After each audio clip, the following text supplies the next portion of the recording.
தேவ வார்த்தையின் ஊழியங்கள். இன்றைய வேதவசனம்.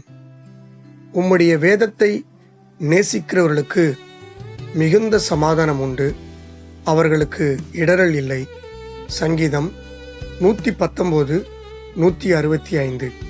தேவனுடைய பிள்ளைகளே, ஆண்டவருடைய வேத வசனம்தான் ஒரு மனிதனுக்கு, ஒரு குடும்பத்திற்கு, ஒரு சபைக்கு, ஒரு ஊழியத்திற்கு மிகவும் ஊன்றுகோலாக இருக்கக்கூடியது. எனவே வேத வசனத்தை நாம் ஒவ்வொரு நாளும் தியானிப்போம். வேத வசனத்தை நாம் ஒவ்வொரு நாளும் ஆராய்ச்சி பண்ணுவோம். வேத வசனத்தை நாம் ஒவ்வொரு நாளும் வாசிப்போம், அதன்படி நடப்போம். ஆண்டவர் இந்த வார்த்தையின் மூலமாக நம்மை ஆசீர்வதிப்பாராக, சமாதானம் கொடுப்பாராக என வேதம் சொல்லுது. வேதத்தை நேசிக்குழுக்கு மிகுந்த சமாதானம் உண்டு என்று.